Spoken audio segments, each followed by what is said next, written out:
Welcome to Main Street Minds with your host, Amish Munshi. This is where industry leaders and seasoned pros share their secrets to success beyond limits. Let's dive in. Hello and welcome to Main Street Minds. Today, I am very excited to have Todd Landry over here with us. And Todd innovated something extremely important and then completely transformed what we did with it. So, without any further delay, I would love to introduce Todd over here with us and welcome him and thank you for coming today. Hey, Amish. No, I appreciate you having me on your show. It's exciting to talk to the world about things that happen and how they happen, and make sure we help people understand, the process.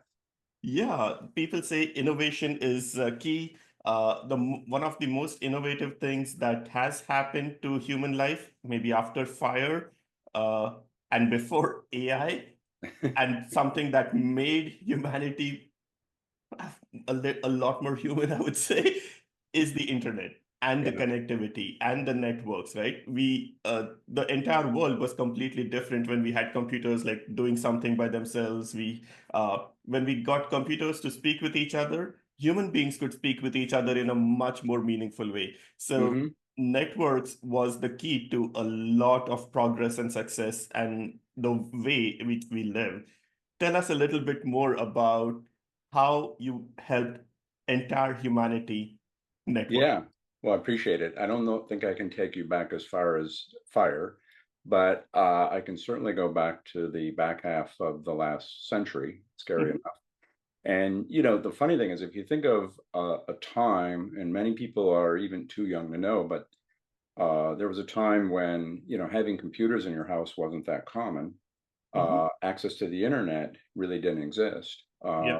In fact, those who did have computers, and we're talking about kind of the middle 1990s timeframe, they were essentially using something called a modem connected to a computer, and they Mhm, were connecting to what's called bulletin board operators. mhm, These were isolated entities you would connect directly to. Whatever content they had is what you had.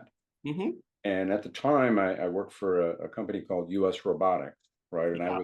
was, anybody who knows US Robotics knows we built, they were the modem manufacturer in the world. And I was innovating there at a time when I was examining what was going on, because the connecting to bulletin board operators was fairly limited, right? And what you Mhm. could do. Yeah.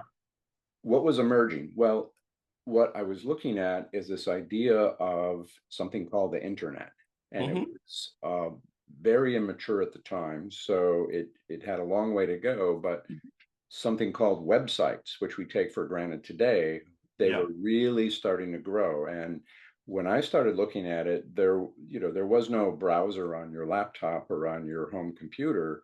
You had to go download this stuff. And I was Yeah. doing it with, university first issue, browser technology. What we really did is I said, listen, let's take a modem and let's connect it into the computer and allow the browser to talk to it. But then, more importantly, let's build a modem with a network interface and build it to scale so that it can plug into the edge of the internet that was being Mhm, built, right? And it essentially became the on ramp. Now, as a young guy innovating in a company, right? I was an engineer asked to move into product management because I had a probably a loud voice of saying we got to build products that are leading edge innovation. yeah. And I was fortunate to be given the opportunity to really focus on developing something different. Mhm, We and the funny story there was we ended up at a show in Las Vegas, mhm, showcasing a product. So I had a computer with a modem dialing into a rack of modems connected to the internet and bringing a browser up in the screen. And some of the first organizations to show up were companies everybody would remember called America Online, mhm. and then later AT&T WorldNet and Yeah. MCI, and guys that are known for invention of the internet like Vint Cerf took notice, right? And we ended up deploying millions and millions and millions of modems in the infrastructure to give the world access to the internet. So that was kind of the early phases of helping connect the world into the internet that we know today. Yeah, that is amazing. So um, tell us a little bit more. I would love to go a little bit deeper into that. Like, what does it need? What does it mean to create something this significant? Did you face opposition? Did you have to like push forward? You did Yeah. mention having a loud voice probably helped a little bit, but how like what is exactly needed to somebody has an idea to make something that's like this transformative? Like you probably had a lot of people say, "Hey, this doesn't make any sense," but Yeah. like how do you approach something like this if somebody is doing something innovative today? What should be their mindset? Well, and I'm glad you're asking because, I work with a lot of, young entrepreneurs and companies and engineers who are trying to figure out how they forge their way. Mm-hmm. When I was doing this back then, uh, it the assumption from everybody because of the timing, you might remember it was this idea of telecommuting was this Mm-hmm. concept, right? So a lot of people in the industry were building telecommuting solutions, and the idea Mm-hmm. was that you had to have routers with all the protocols on them, right? And back Yeah. then it was DECnet and Apple Talk and all these things. And I was a guy kind of saying, nope, we don't need any of that. All we need is IP because IP is the voice of the internet. Mm-hmm. And now, how do you kind of get that? And I try to stress to people that sometimes you've got to step back from the day to day. One, don't just follow what other people are doing. Mm-hmm. We all love industry analysts that produce reports, but as much as I love them, I also argue that if they were innovators and visionaries, they would actually build products. They wouldn't be analysts. Yeah. So get close to them on the research, but Mm-hmm. don't take it as the gospel and what you should build as a technology. The other thing I say is you have to take time to step back from the day to day. Mm-hmm. You have to do the research. I tend to call it, you have to open your aperture, your Mm-hmm. view, and you have to look at what are all the things that would thread together to make a change. So Mm-hmm. think about at the time, I was looking at websites. Well, what would a modem company be looking and thinking about websites for? Well, Mm-hmm. because the evolution of websites was the content engine Mm-hmm. for the consumer. Yeah. Yep. And, it became AOL was the first one, but then Mm-hmm. we know it today as websites everywhere. So for anybody like trying to think about this, you've got to kind of open that aperture. Now, the other thing I always tell people, I said, look, communicating the message internally to an organization to get them to invest the time to develop something, Mm-hmm. your next challenge. Yep. So you have to be able to very carefully, with facts and data, show an evolution of something that's going to happen Mm-hmm. and why somebody should take the time to invest in it, right? The last anecdote there is, we all know this term, most of us in the industry know this term called ISP, Internet Service Mm-hmm. Provider. Yeah. Back then at the company, when I brought up enabling internet service providers, I had an executive team that looked at me and said, what is an internet service provider? Right? If you think about that, right? Yeah. So I had to really educate from the executive team down Yeah. that there's a transformation happening. And Yeah. we can be the leaders in delivering a key cog in that ecosystem.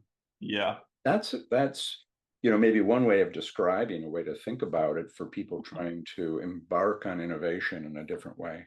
Mm-hmm. Yeah. And was there ever a thought that US robotics itself will have to become an ISP, or did they were pretty clear like that their core competency is the technology and not maybe not the implementation, or like was there a thought that you might have to do everything and there is no one else might actually step up to do this? Well, we were really a product innovator, product developer Yeah. versus the service provider. And at the time, the other visionaries that needed So you look at the balance of visionaries and innovators. Mm-hmm. There were people in an organization called America Online that had a vision of Mm-hmm. people to content, but they couldn't do that without another company that had a vision of building technology to connect Mm-hmm. the consumers to Yeah. that content. So we didn't really, we partnered with them. We didn't compete against them. Mm-hmm.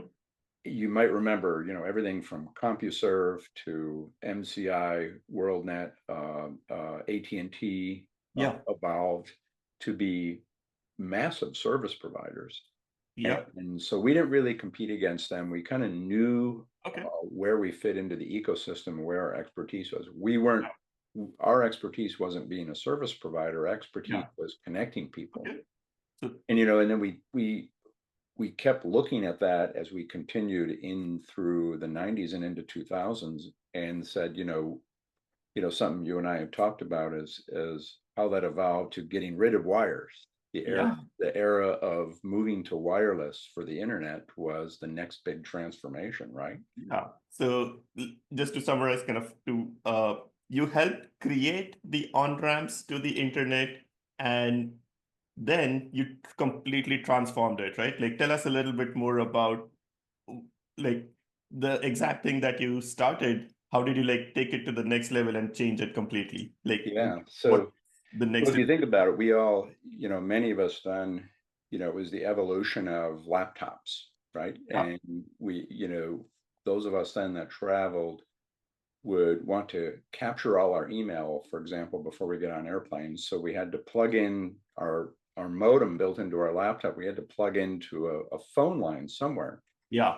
And when you look at that ecosystem, at the time, my team looked at it and said, what if you didn't have to do that? And the thing we were looking at, if you remember, at the same time, we all had the early flip phones, right? Yeah. And it gave us, the method of talking with voice, right? Yeah. And early wireless, cellular wireless, was really just for making voice calls. That's what it Yeah. was. And so then you kind of looked at it and said, well, wait, what if we get rid of the wire? Mm-hmm. What if I can take a flip phone and this modem connection and Yeah. get them together? So we embarked on something at the time. The first version of it was something called an interworking function. Mm-hmm. What it did is it used the existing cellular network and put an adapter in it so Mm-hmm. that a flip phone could be plugged into your laptop and you could actually use data for it. Mm-hmm. And Yeah. then it wasn't much longer after that, we would all remember there was a really big network change, digital Mm-hmm. network called 3G, right? Yeah. Today we talk 5G, 6G, but 3G was the big change. So I remember working on the infrastructure with companies like a Verizon and Sprint at the time, and we built the first wireless web. And by today's terms, standards, it would be archaic. But when we could open this on the screen of your flip phone and you could see the weather and the stocks, Yeah. stuff like that, that was like a breakthrough moment, right? We were actually connecting data. 3G allowed us to move up the data speeds, right? And I think it was probably 2007, I think, was the first iPhone that came out. Yeah. I have one here because the moment it came out, I raced to the store and I bought one as fast as I could get there. And, to be in my vehicle and have a color screen in my Yeah. vehicle with a map on it, taking me home over a 3G data network was Yeah. breakthrough to me. I was Yeah. ecstatic because we spent so much time transforming that kind of connectivity and building those networks. Yeah, yeah. And I still remember like sitting at Times Square all night trying to get that first 3G iPhone. And it's amazing. I was still using older, like earlier generations of phones. I did not get an iPhone. I didn't even get what is now called a smartphone. I was using the earlier phones. When 3G came up, I was like, okay, now I think this is a little more useful. So I skipped like two generations of smartphones just sitting over there, and my sister and brother were Yeah. like, "What are you doing? You are generally the one that leads everything in our family about technology. You go and buy anything that has anything new in it. And 2 years you've not bought something. And it's the 3G, it's the network actually that caused me to be interested in the iPhone, Yeah. which was hilarious. Like now that you bring up the point, saying now I see the point of this thing. Yeah. No, it was a radical change, right? And of course, we all remember the idea that you wouldn't have a keyboard on a phone Oh yeah. because there was the RIM organization who built a phone used by a select few. Really, Yeah. very email centric was Yeah. really what it was about. But you think of the visionaries who said, "Look, we need to have a touchscreen phone that gives you the ability to get to a lot of rich content very, very easily." And again, it's a combination of things. We back to that aperture of Mm-hmm. that everybody should look at is, Mm-hmm. well, when you ask the what if I could take a Mm-hmm. wireless connected infrastructure and then somehow figure out how to use it for data connectivity? Yeah. Uh, I remember in 2001, there was one of the largest cellular conferences around, and we probably had an audience of 9,000 people there. And I was fortunate enough to go on stage with a fellow who was the chief technology officer for Verizon at the time. Yeah. And we were pitching to the audience this idea that the value of the cellular network would be increasingly higher for data utilization versus making phone calls. And for many people, believe it or not, they thought, is this guy crazy? Yeah. What are we thinking here? And, I was trying to explain, we will see vehicles connected all the time for maintenance and updates. We will see color-rich devices in the palm of your hand that allow you to connect to the internet the way you do with your laptop today. Mhm. And we saw it happen, and we Yeah. built that infrastructure. Yeah. So tell us a little bit more about kind of the importance of standards versus the importance where a companies get saying, hey, I should do something that's just unique and keep it in-house. Yeah. How do you handle some of these challenges? Like and where is standards important and what causes companies to adopt a standard versus do something proprietary? Yeah, no, it's a good area. So it's funny because I sometimes argue that standards sometimes take people down a path of that is not innovation. Yeah. And what the benefit of standards is as a market area matures, you can get a lot of products, and it drives economic change, Mhm. and it drives competition, it drives interoperability, so it gives people choices, and we've seen that, of course, for years in IT networking. We see it today because you can buy a lot of phones and they connect to the cellular network.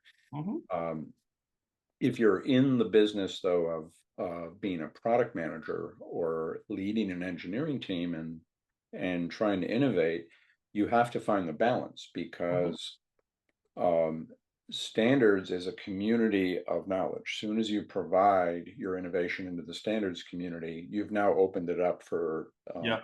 everybody to have rights to it. So one of the things I've always done through my career is worked with our patent counsel, Mhm. where if we had an idea, we would document that and we would work privately on the patent submission. We would protect it first. Mhm. And most technology most organizations in technology world spend a lot of time uh, patenting their ideas, and mostly it's from a position of protection of what we call your intellectual property. So Mhm. there is this balance, and I always challenge people to on one aspect, if you're developing product, don't think that if you build it to the standards, the world will come to your doorstep.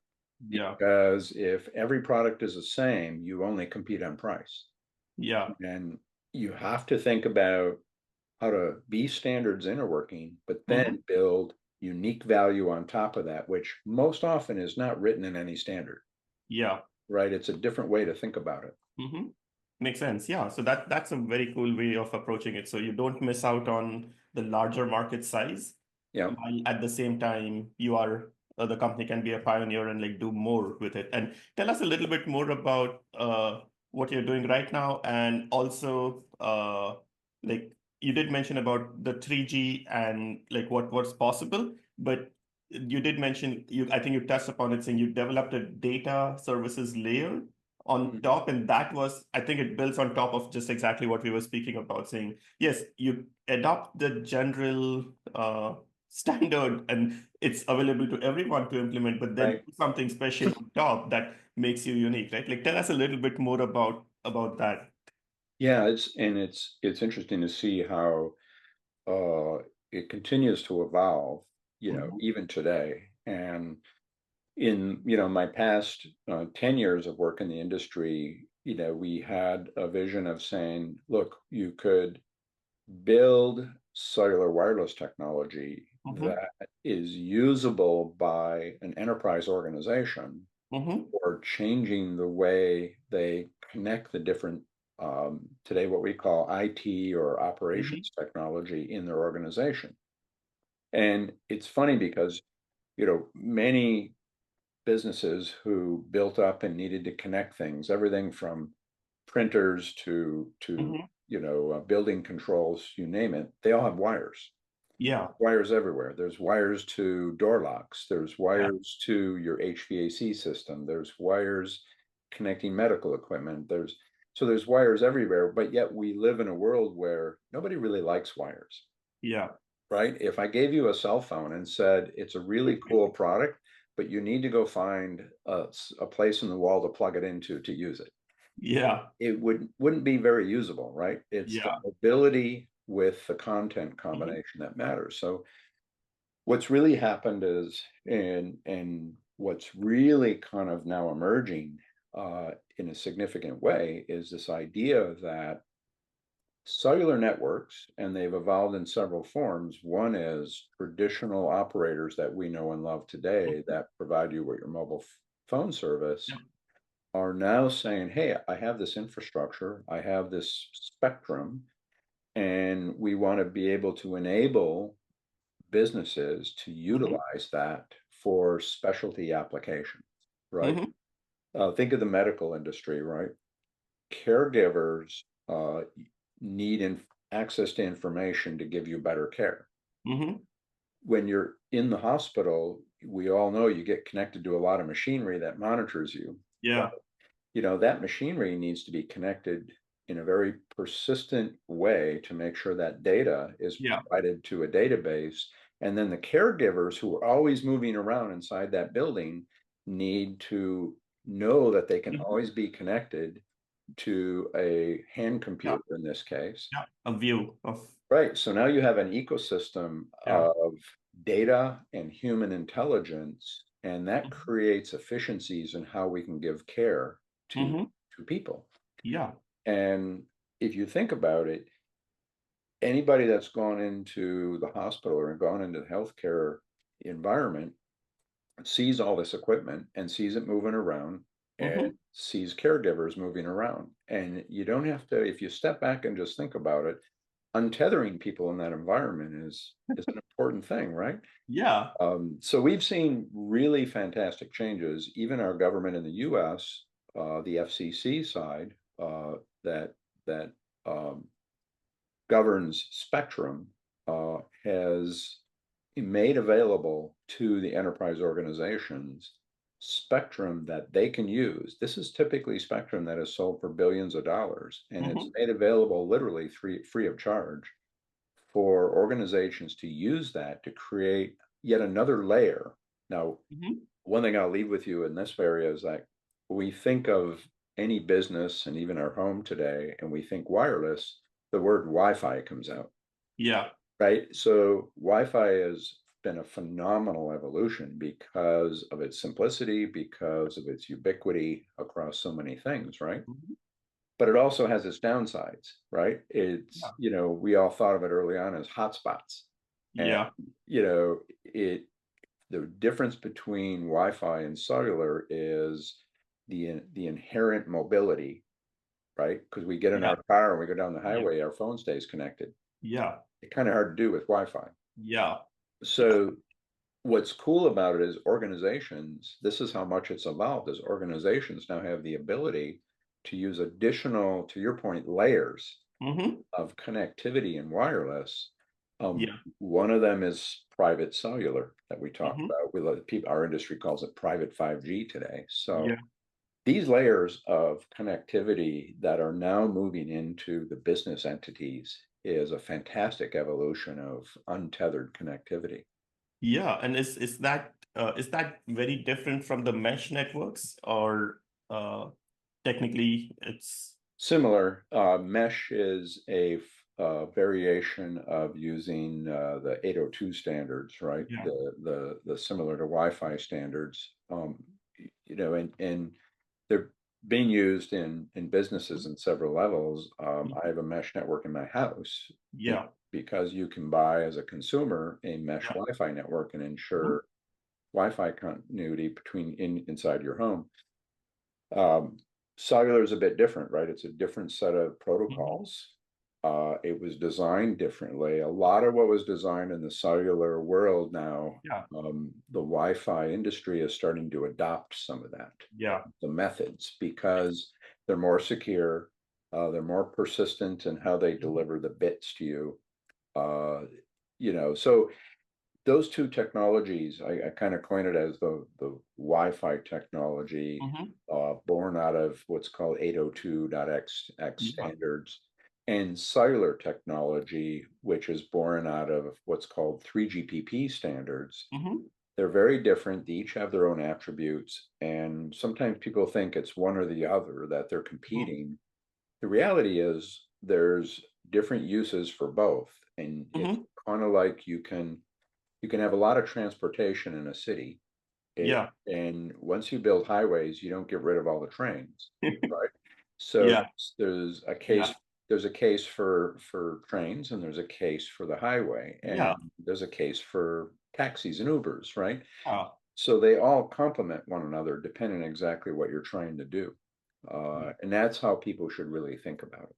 Yeah, yeah, makes sense. Everything has its own advantages and disadvantages, right? So Yeah. if you implement, I'm assuming, like, why I keep thinking, like, why don't we have the same Wi-Fi being shared across, like, in an apartment complex, right? Why does every unit need its own Wi-Fi? The same, and then we have all these signals in kind of Yeah. competing with each other. Like, everyone is just trying to do the same thing.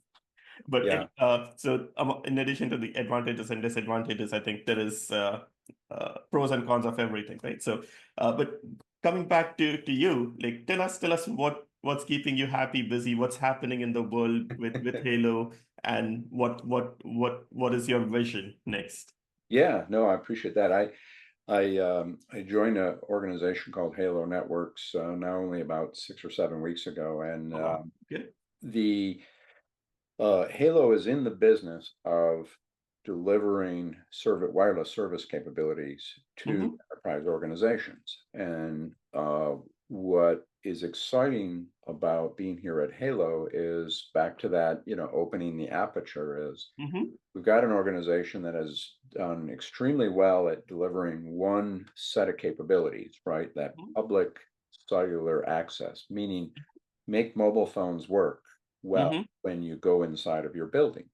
Yeah. And it's an important aspect, right? Because we argue 70 to 80% of the use of cell phones is indoors, inside of Yeah. buildings.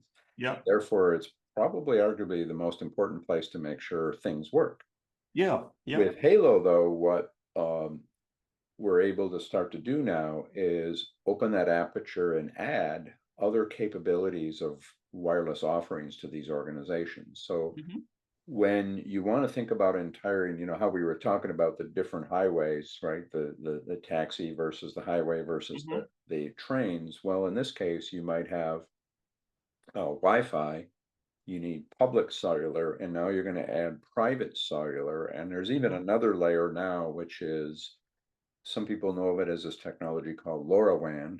It's now Mm-hmm. emerging as Halo, HALOW, part of the Wi-Fi standards, which is enabling connectivity to door locks and unwired cameras that you can move Mhm. around, and small devices you can attach to assets in your business because you want Yeah. to track where they are location wise. So really right now what the fun work is embarking on building a converged offering that Mhm. addresses multiple layers of untethered connectivity Mhm. inside of businesses. And then, by the way, doing that in the context of, for any given industry, how do you utilize each layer of wireless Mhm. so that you're maximizing the efficiency inside your business? Yeah. Right. I always say it's like people don't want to spend money just to squirt energy into the air. There Yeah. has to be a business reason, right? A return on investment. Yeah. And what's happening is the ecosystem of devices that are connecting is changing radically. Mhm. Um, so I've really been doing that. It's really exciting. I've done a lot of it before. In fact, I have a prop here of, the little anecdotal tales are always fun for the audience, I think. So Yeah. Absolutely. I started a while back on a project with a different company, JMA Wireless, and we were engaged with the everybody knows the NFL, right, in the United Mhm. States, American football, and I was engaged with them because they had a challenge on the sidelines. Mhm. And if you ever watch American football, you see that the coaches all wear headsets and they Yeah. communicate to certain players and to coaches upstairs. And of course, there's another case where you don't want wires on those things. Yeah. And there was a small organization that was building the device that was connected, but it wasn't really truly standards-based wireless, right? Mhm. And they built a little device like this. And what we did is we got them to get rid of the wires and Mhm. build wireless capability into it. Mhm. And then we architected how to put resilient, full redundant wireless on the field of play. Yeah. Obviously, it's not a good idea when your wireless system stops and you have to stop something like a Super Bowl. Yeah. So, Or you but see, let's take a pause and they keep continue playing. yeah, it doesn't work very well. But these are the things that keep me excited about the industry because it is about coming up with solutions for problems and end customers. And you have to be able to not only to that point of the wide aperture and see different things going on, but then you have to engage different partnerships in the industry. So engaging with these guys to guide them in building a cellular modem chipset into here so that it could connect to this new infrastructure. Yeah. Without those two parts, it wouldn't exist. Yeah. Yeah. That is So, amazing. so yeah, it's fun stuff. It's Yeah. projects like that that keep me How, excited every how, day. how would you test something like that? Like, I can't imagine like having a stadium full of people and see, is there interference with other networks? Like, or Yeah, is it like just a slow rollout? You try it out with at a game and see how it goes. we literally did that. In fact, at the time when we were first working on it, it was uncertain as to, would this really work? And Yeah. we prototyped it essentially, and we were running it at a live game in parallel to the system they were using then, Yeah. right? And we kind of built up several of these packs to test it. And the several of us were around, the field of play, proving that we could make it work. Yeah. And that was the first time I think all the lights went on for many people, particularly the customer, that wow, this would really work. Yeah. And that in to productize it, however, it was a process. So we defined pretty uh, re- a lot of test plans that really put it through a lot of rigor Yeah. and tested all the scenarios that you mentioned, like what Yeah. happens with interference. And even to the extent that we focused on how to put the energy onto the field and not pick up interference from the stands, and how Yeah. to make sure we use different bands of Yeah. frequencies that wouldn't interfere with other bands in the stadium. So Yeah. it wasn't easy. There Yeah. was nothing easy about it. It would be a lot of chaos if the normal cellular network for the entire audience would stop working or degrades a Yeah. little bit. That would cause a lot of chaos. Well, it would. And remember what I'm talking about is this idea that entities, enterprises, businesses, and NFL is a business. So you can have different layers of Mhm. wireless technology. So they had Wi-Fi. They have Yeah. Wi-Fi for the fans. They had Wi-Fi for the sidelines and Mhm. team operations. We had cellular for the fans, right, for Mhm. their public cell phones to connect. But then we had this private cellular layer, which was for the coaches to connect. Mhm. So it's back to kind of really carefully articulating and thinking about the different layers of untethered connectivity and how do you utilize them for different use cases, right? Yeah. That's just part of the thinking process. Yeah, that is amazing. I love how something that started about 30, 40, 50 years ago still has so much innovation left and Oh, what is tons. possible. Yeah, Innovation just never stops. Don't ever for the audience, right? Like don't ever think like it could be a keyboard. There could be innovation happening in a keyboard still. yeah, There's always scope of improving something. absolutely. And I think you're spot on. And for everybody out there who's in the world of wanting to be an innovator or a creator or an inventor of technology, always look at something, a keyboard, a mouse, a Yeah. microphone, a phone, whatever it is, and try and imagine what is it about it that could evolve it to make it better, make it Yeah. different, make it more useful, Mm-hmm. make it more flexible. Uh, Yeah. and that's where you then start to tease out the innovation and you find new ways to do things. And Mhm. if that's what you're into, which I am, then you would wake up every day and you love what you do. Yeah, that is very, very valuable. Thanks. So as we come closer to the end of the episode, I always like to ask, like, tell us your hobbies. Like, what keeps you happy outside of everything that keeps you happy at work? Oh, sure. Well, I'm a pretty active person. I love the outdoors, so I love to do a lot of fishing. I have a boat, which you might imagine has a lot of technology on it. Yeah. My friends I fish with wonder why do you need a local area network on your boat? And all these things are connected. So I enjoy fishing. I'm also an avid hunter, particularly what's called bow hunting. And Yeah. um, I'm a downhill skier. I'm a golfer. I've spent a lot of time running marathons. So I think it's I'm very fortunate also to be married to my lovely wife and have three children who also all went to great schools and are doing fabulous things in their own right. So it's the hobby part is very important. I'm glad you Yeah. brought it up because, the funny thing about the human brain is that, you kind of need to plug it in and charge it up every now and then. Mm-hmm. And Yeah.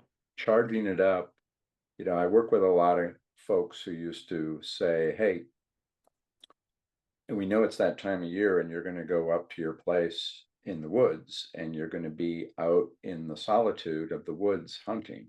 And it is a very isolated solitude. For me, it's a recharge.